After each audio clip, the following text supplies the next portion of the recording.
Buenas tardes, buenas tardes. Vayan colocando nombrecito completo al chat del Zoom. Buenas tardes y vayan prendiendo su cámara, por favor. Buenas tardes, vayan dejando su nombrecito al chat del Zoom y vayan prendiendo su cámara, por favor. Bien, vamos llamando lista. Carolina Álvarez. No está Carolina. Cristel Antelo. Presente, doctor. Cristel Antelo. Wagner Barbosa. Beatriz Alison. Presente, doc. Lorena Camacho. Presente, doctor. Luis Camargo. Presente, doctor. Ramiro Céspedes. Presente. María Esther Chávez. Gustavo Coria. Beatriz da Silva. Presente. Anderson de Sousa. Alife. Daniel Escobar. Presente, doc. Alessandro Fernández. Lima, de Lima Fernández. Da Silva Gustavo. Fuentes Lima Lichi. Guillermo Enrique. Presente, doctor. Felipe Adri Joao.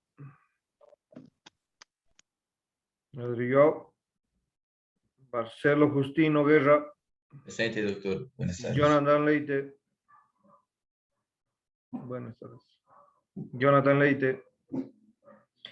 Marcelo Mamani. Presente, doctor. Ahí está Marcelo Mamani. Patricia Mamani. Presente, doctor. Ahí está Patricia Mamani. Sindel Marquina. Sindel Marquina. No está. Méndez Acevedo. Presente, doctor. Ahí está Méndez. Alan Montaño. Presente, doctor. Ya. Daniela Montaño. Presente, doctor. Ahí está. Vreno Nacimiento. Vreno. No está. Estefanía Orellana. No estaba logrando activar mi audio. Presente, Estoy doctor. Ya, ahí está Vreno entonces. Luis Carlos Panoso. Presente, doctor. Mateus Prates. Mateus. Presente, doctor. Ahí está. Presente. Ahí está Mateus. Ignacio Peralta. Presente, doctor. Muy bien. Nelly Sola Lizarazu. No. Castro Daniel. Presente, doctor. Ya. Valdés Castro. Presente, doctor. Ya. Caballero Vargas. Presente, doctor. Ya. Caballero. Mariel Silvana Vargas. No. Villasís Arteaga. Presente, doctor.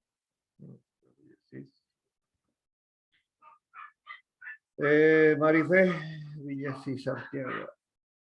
Presente. Sí, Villanueva Ríos. Presente, doctor. Talía Yandira. Presente, doctor. Minturias. Minturias. ¿No hay? Minturias Rodríguez. Yamil Espinosa. Presente, doctor. Ya, muy bien, perfecto. Ya saben, entonces, nos procedemos con lo que estamos describiendo el día de ayer, que es circulación pulmonar. Vamos describiendo circulación pulmonar. Habíamos quedado describiendo edema. Ya estamos mencionando propiamente edema. Ahí está. Ahí estamos describiendo las características de la circulación. Ahí hay algunos participantes ingresando tarde.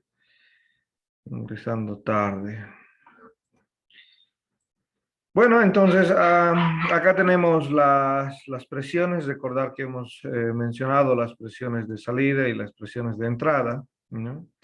Mencionábamos que la presión coloidosmótica depende de las proteínas de la sangre, ¿no? Mencionábamos una de las proteínas importantes que es la albúmina.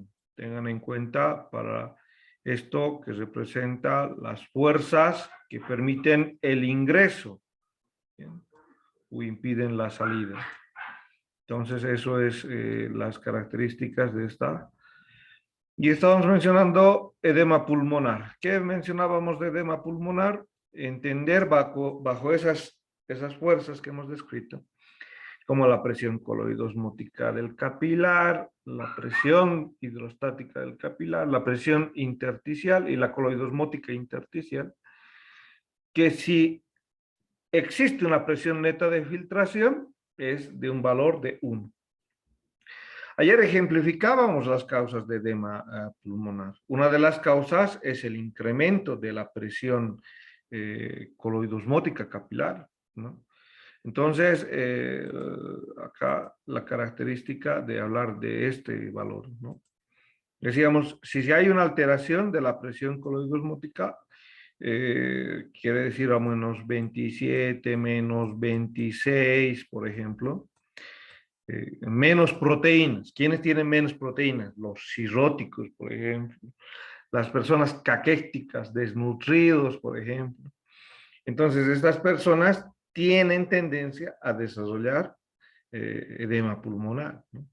Hablábamos de la expresión neta de filtración y decíamos, ¿no?, 29 milímetros de mercurio son las fuerzas que favorecen la salida, y las fuerzas que favorecen la entrada es menos 28.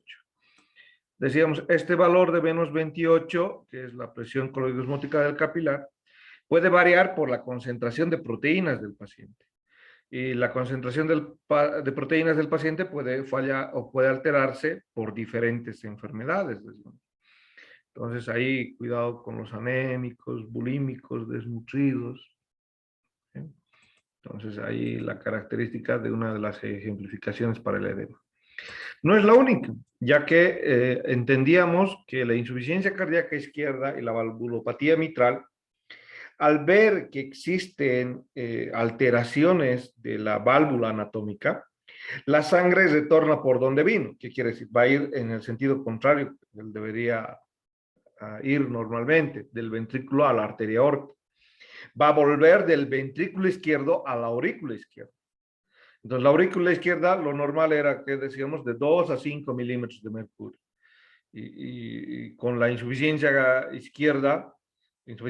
izquierda, se pueden aumentar presiones de hasta 30 milímetros de mercurio en la aurícula izquierda.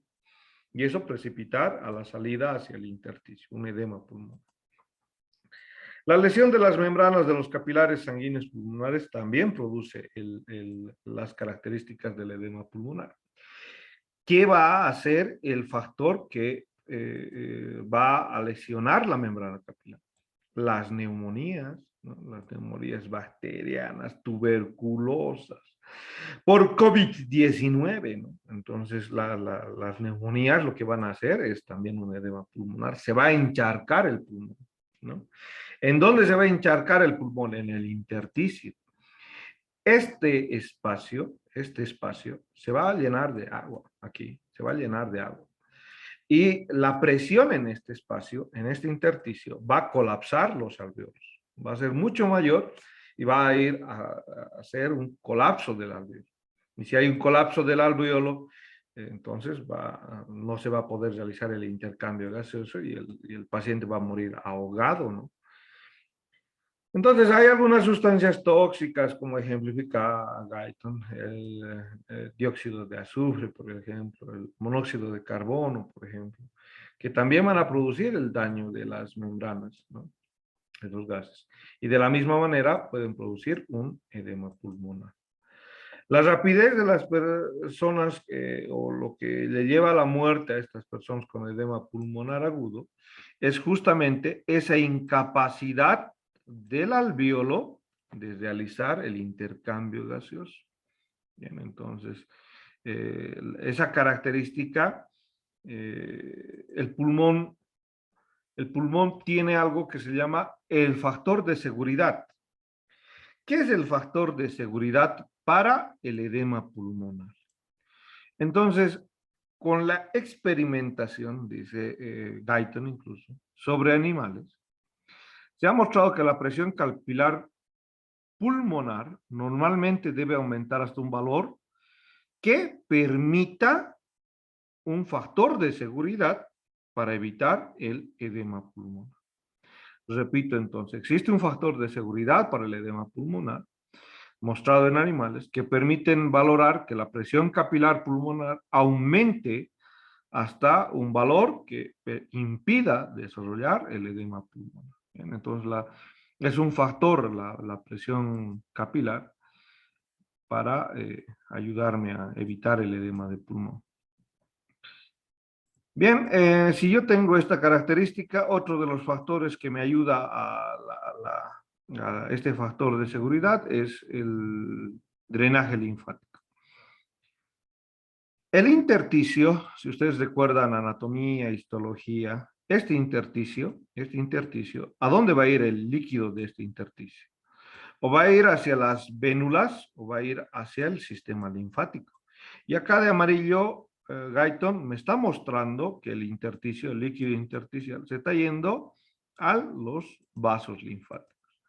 Entonces, los vasitos linfáticos constituirán desempeñarán un papel importante para drenar el líquido intersticial, ¿no? Y colaborar justamente a impedir la formación del edema. Pero cuando existe una alteración del drenaje linfático, no solo puedo tener un edema pulmonar, puedo tener otra alteración que se va a llamar desame pleural. Entonces, ¿qué va a pasar en el desame pleural? Tengo que entender que en los pulmones, como ustedes van a estudiar en anatomía, los pulmones tienen una cubierta, que es la pleura parietal y la pleura visceral. Y en dicha pleura existe líquido, y ese líquido se lo llama líquido pleural, ¿no? Aquí va a estar el líquido pleural. Ahora, ese líquido, al igual que el líquido peritoneal, el líquido cefalorraquídeo, se produce y se reabsorbe. Tiene una circulación. Por lo tanto, si se bloquea la circulación del líquido pleural, quiere decir su reabsorción, acá lo está interpretando como el bloqueo del drenaje del líquido pleural, entonces eso va a ocasionar un desame pleural. Otro factor para producir desame pleural también es la insuficiencia cardíaca. Otro factor va a ser la reducción de la presión osmótica coloidal del plasma. Menos proteínas no solo me van a dar un desame, un edema de pulmón, sino que la disminución de las proteínas también van a afectar al líquido pleural y van a producir un desame pleural.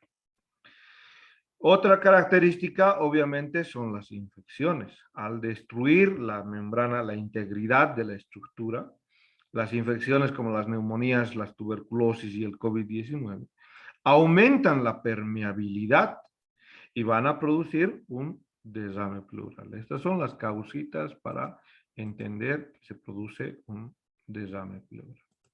A ver, vayan analizando sus preguntas en torno a este tema. Y nosotros vamos a ir abriendo este otro tema que corresponde al tema del transporte, ¿no? A ver si alguien tiene alguna duda, vaya levantando su manito. Y nosotros vamos con este otro tema. Si alguien tiene alguna duda, ahí están, del anterior tema, levante la manito. Con eso ya hemos acabado, ya lo estábamos explicando.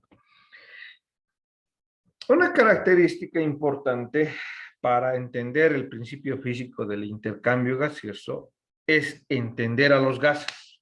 ¿A los gases? ¿A cuáles gases? A los gases del aire atmosférico, con los cuales trabajamos también para remediar la salud del paciente, ¿no?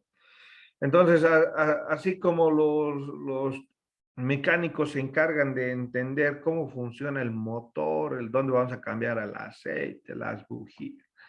Entonces, el médico también entiende el principio externo, que es la característica de los gases y cómo estos se difunden a la parte interna. Esta representación es una representación ideal. Cuando Guyton me describe las moléculas de gas disueltas en un cilindro, me dice, miren, en este lado, lo va a llamar el lado A si quieren, ahí lo vamos a poner el lado A, ahí está con flecha, lo estamos poniendo el lado A. Y este otro punto va a ser el punto B. Bien, ahí está el punto B. Las moléculas de los gases disueltos pueden hacer esto. Uno ir en una dirección y el otro ir en otra dirección. ¿De qué va a depender que las moléculas de un gas disuelto vayan de un lado al otro? De su concentración. Entonces, las moléculas que están en el lado A, esta flechita no está en vano. Pues. Esta flechita me indica cómo las moléculas pasan del lado A al lado B. ¿Por qué? Porque existen más moléculas de gas en el lado A que en el lado B. Esta otra flechita de color azul me indica el paso en sentido contrario, del lado B al lado A. ¿No? Aquí está la flechita pequeñita de color azul, que la tienen también en su libro. Me está indicando que las moléculas también pueden difundirse desde el lado B hasta el lado A. Pero lo van a hacer en menor proporción y a menor velocidad. En menor proporción y a menor velocidad. ¿Por qué? Porque una de las características para que se difundan las moléculas de un lado al otro es la concentración en uno de los lados. ¿Bien? Entonces, ¿para qué? Y esa concentración va a hacer que repercuta sobre la velocidad a la cual se va a dirigir desde un punto A a un punto B. Por eso las moléculas del lado B al lado A están yendo con una flechita cortita, porque es poca. Si entendemos este principio, que Guyton también me marca otro concepto. Me dice, este principio se da por las fuerzas cinéticas de las moléculas que se adquieren a una temperatura. Repito, este principio de movimiento de las moléculas se da por la temperatura de cualquier superficie, sustancia, por la temperatura. Esto es un principio físico. ¿Sí? Entonces, la temperatura juega un papel importante en dicho movimiento cinético de las moléculas. ¿Por qué? Porque a temperatura cero, a 0 grados centígrados, no existe el movimiento cinético. A 0 grados centígrados viene el punto de congelación, ¿no? No va a existir el movimiento de moléculas. ¿Estamos claros con esas definiciones de física y química? A 0 grados no existe el movimiento de moléculas. Muy bien, si hemos entendido estas bases moleculares, vamos a poder entender lo que nos está explicando esto como principios del intercambio gaseoso.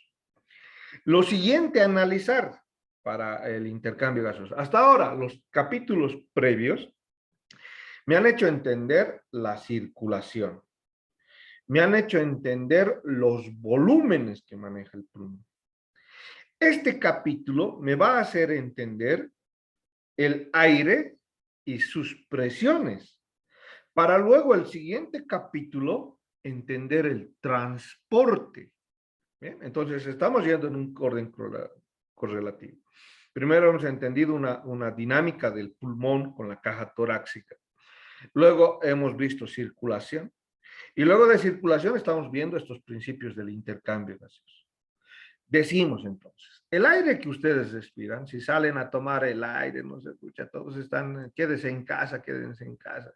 Pero hay que salir a un ratito a un parque a tomar el aire en un periodo donde no haya gente, respirar aire donde haya plantitas. O si no, programarme un viaje pues, a los lugares que aquí en Cochabamba tenemos muchos. Voy a promocionar el turismo a Punata, ya han ido a Vacas. En Vacas hay una catarata hermosa, una laguna. Váyanse a Vacas. ¿No? Promocionar de turismo. ¿No? Usted doctor, hombre, que ha estudiado medicina o turismo. A Tiraque, la piedra de la fertilidad ahí en Tiraque, ¿no? Ucha. Hay bonitos lugares para ir a conocer. Entonces, ¿para qué? El aire atmosférico está compuesto de nitrógeno, dice, en un 78%. El mismo aire atmosférico, el que respiramos a las presiones a nivel del mar, tiene una composición de oxígeno de un 21%. Bien, ahí está, 21% y 78%. Me queda un 1%, incluso que lo maneja Gaito. ¿Qué va a ser ese 1%? Va a ser otros gases. ¿Cuáles son otros gases?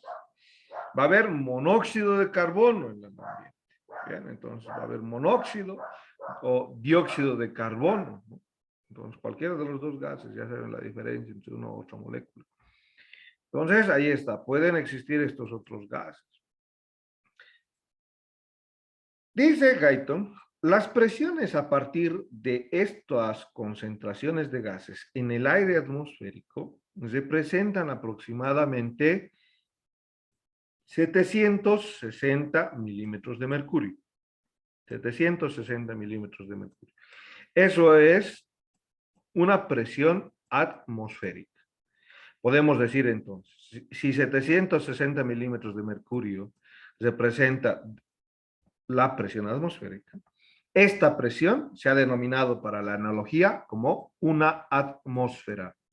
Esto es lo que vamos a hacer la analogía como una atmósfera. Esto es una, ¿cuánto es una atmósfera? 760 milímetros de mercurio. Si 78% del aire es nitrógeno, yo tengo que decir que también 78% de esta presión, 78% de los 760, corresponde a la presión del nitrógeno. 78% de la presión del aire atmosférico es responsable el nitrógeno, o le corresponde al nitrógeno. ¿Cuánto significa ese 78%? 600 milímetros de mercurio. ¿Cuánto representa esos 78%? 600 milímetros de mercurio para el nitrógeno. Doutor, quantos metros de altitud A seria? 600 metros, a 6.000 metros de altura, vamos a hablar 6.000 ou 600? 6.000 metros de altura. A 6.000 metros Gracias. de altura vamos a hablar de esto. A 6.000 metros de altura, dice la base de López. E em la água, 100 López. metros? ¿Perdón? Em la água, 100 metros? Más de 6.000 Profundidad. metros del nivel del mar, ¿no? 1.000 ou 100? 6.000 metros. 6.000 metros sobre el nivel del mar. 6.000 metros. Sim, pero em el mar, por exemplo, em profundidade. Ah, ya me ha agarrado enganche. En la profundidad del ¿son mar, 100? no sé en la profundidad. Del Não, não é a profundidade do mar, doutor. Quantas atmosferas a cada quantos metros? Por eso, en el mar. Sim. Sí, no sé, pues es justo. Ah, ya, ¿Cuántas está bien. atmósferas de presión tiene dentro del océano? Me dice, ¿no? Eso es lo que nos Sim, ha é de preguntado. pressão. É de Sí, pressão sí, que sí, eu hablo. justo, sí, sí, justo, escucha esa partecita. Buena su pregunta, yo lo voy a estudiar, voy a responder, voy a buscar, obviamente. Pero ahorita no sé dentro del mar cuánto es la presión atmosférica. Está bien, una buena pregunta. Hay una parte de la medicina, se llama medicina del buceo, ¿no? Entonces, para poder comprender algunas características. Se lo voy a preguntar, se lo voy a buscar ya, Alife, y le voy a dar la respuesta. Entonces, me va a hacer recuerdo. Pero sobre el nivel del mar, nosotros hablamos de esta correlación en el aire normal que respiramos y nosotros referimos, ese 78% es 600 milímetros de mercurio. El 21% representa 160 milímetros de mercurio, ¿no?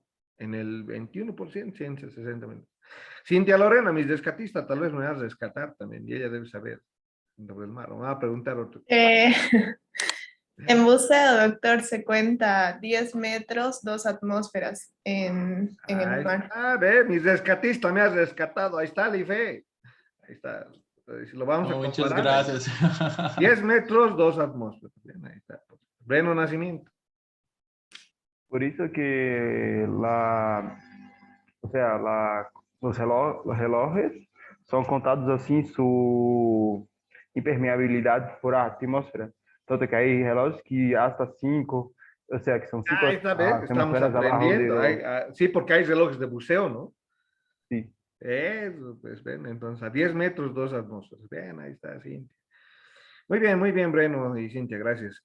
Entonces, nosotros, y voy a leer una parte de medicina de buceo para darles a ver algo más, tal vez yo les pueda aportar sobre eso.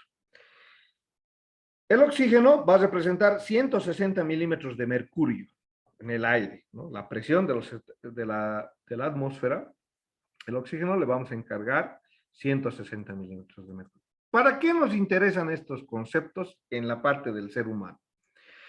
Primero, para entender lo que hemos hablado en principio. La presión de un gas o la presión parcial de un gas va a depender de la concentración del gas, ¿no? De un punto A a un punto B, decimos. Se va a ir con la fuerza cinética de un punto A a un punto B. Pero ¿de qué va a depender esa presión de dicho gas o las moléculas del gas? De la concentración, obviamente, de los gases.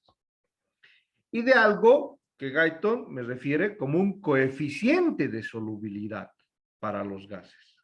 Bueno, ¿cuáles son los gases que nos van a interesar? Obviamente el oxígeno, lo vamos a abreviar así, PO2. La presión del dióxido de carbono nos va a interesar también. La presión del nitrógeno, otro gas que existe. La presión del helio.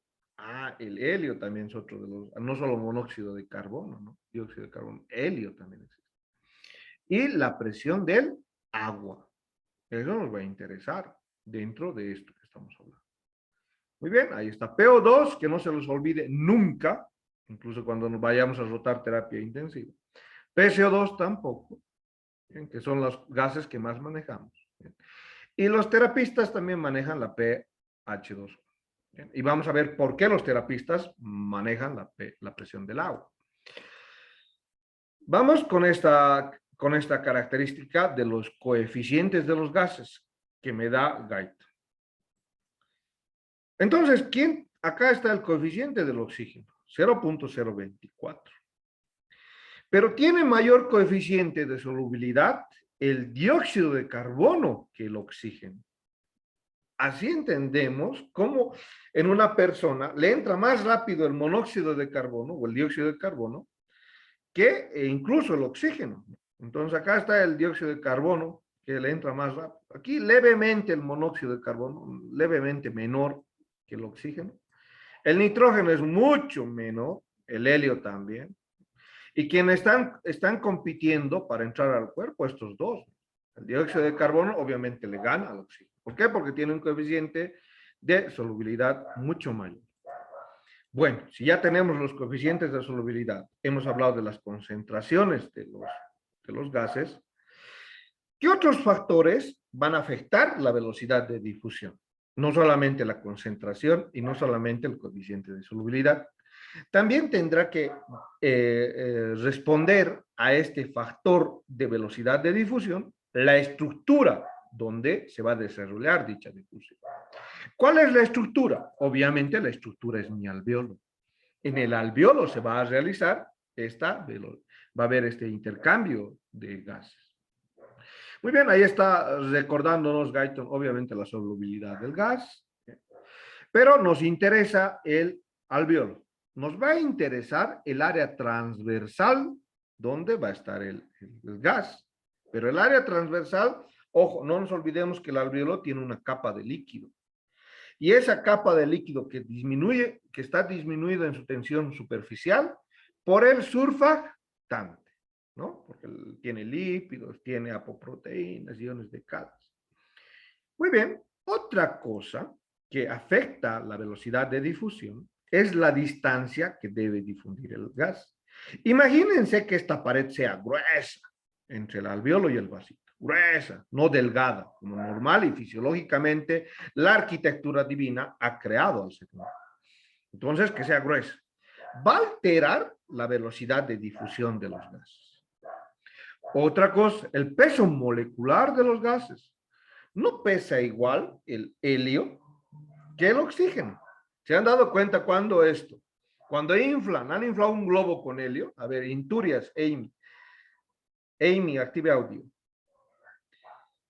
Amy, ¿dónde está? Inturias, no puede activar su audio.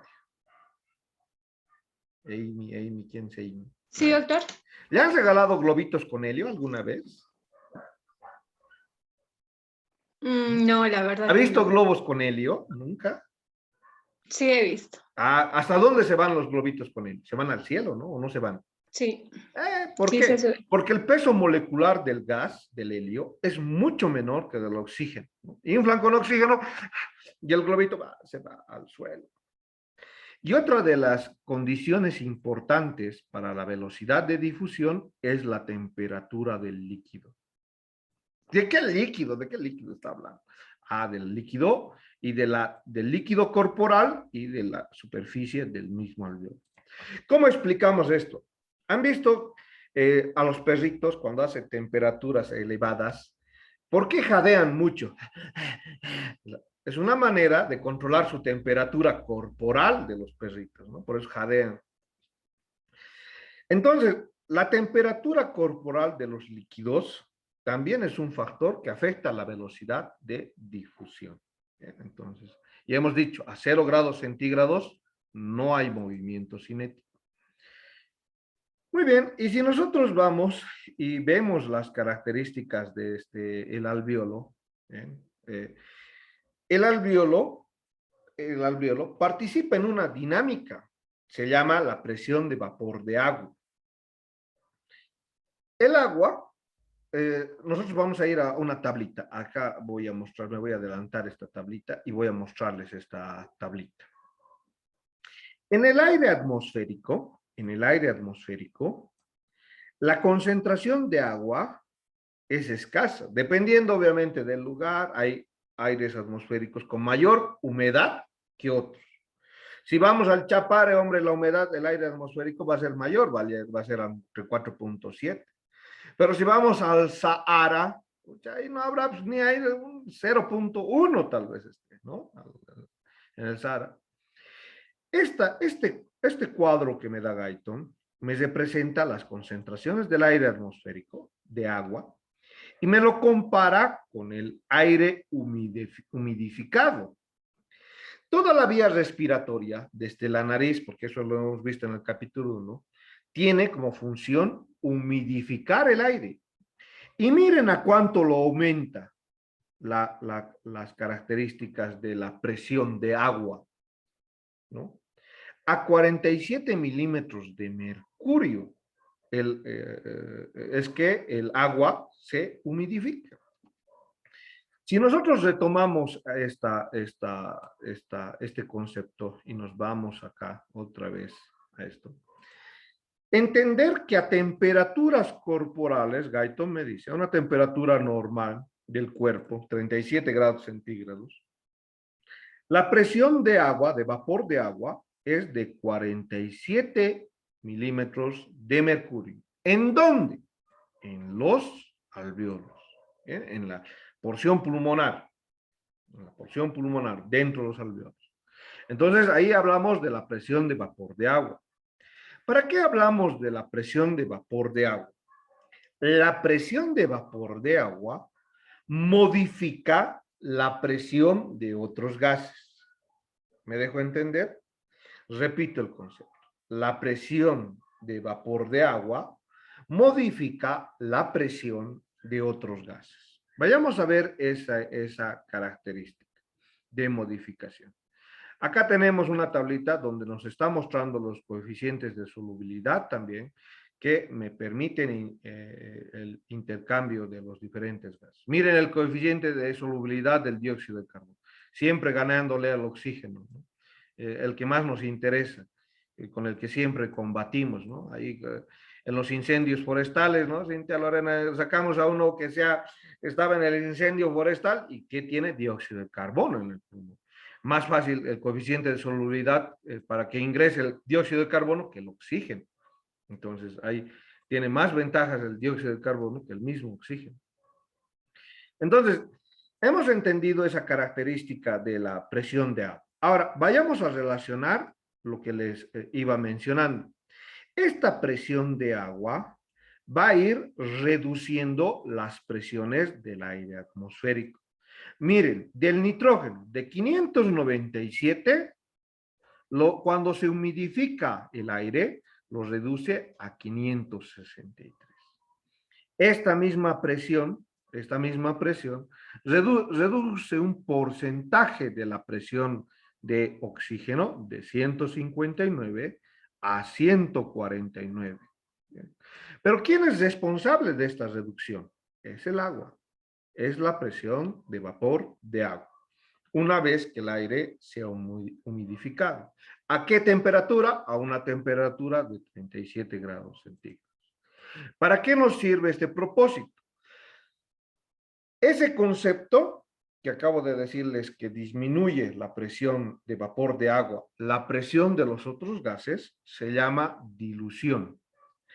Ese concepto de disminuir con la presión de vapor de agua la presión de los otros gases se llama dilución.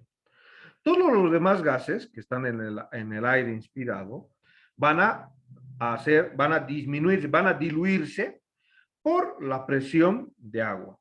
¿Qué va a hacer la presión de agua? Miren, el aire a nivel del mar, el aire atmosférico tenía 159. Una vez que sea humidificado, va a disminuir a 149. Y eso es lo que veíamos en nuestra tablita, ¿no? Acá, de 159 a 149. Y el mismo ejemplo nos da del nitrógeno de 597 a 563. Va a diluir estas otras moléculas, el agua, ¿no? Y nuevamente vamos al concepto de las concentraciones. Llegamos al alveolo. Acá me ejemplifica un alveolo y me dice, la concentración en este alveolo, después de 16 respiraciones, en la 16ª respiración, va a reducirse a menos de la mitad. Entonces, ¿qué dice Guyton cuando hablamos del aire alveolar y las concentraciones de los gases? Acá no solamente estamos hablando de un gas, estamos hablando del oxígeno, del dióxido de carbono, ¿no? Entonces, la concentración de estos gases, que son los principales, después de una 16ª respiración, va a reducir a menos de la mitad. Este principio es el principio de renovación. Va renovándose constantemente el aire alveolar de lo que representa el aire atmosférico. Repito, este principio nos permite ver la renovación que sufre el aire alveolar con respecto al aire atmosférico. En ciclos de respiración, ¿no? Nos dice, imagínense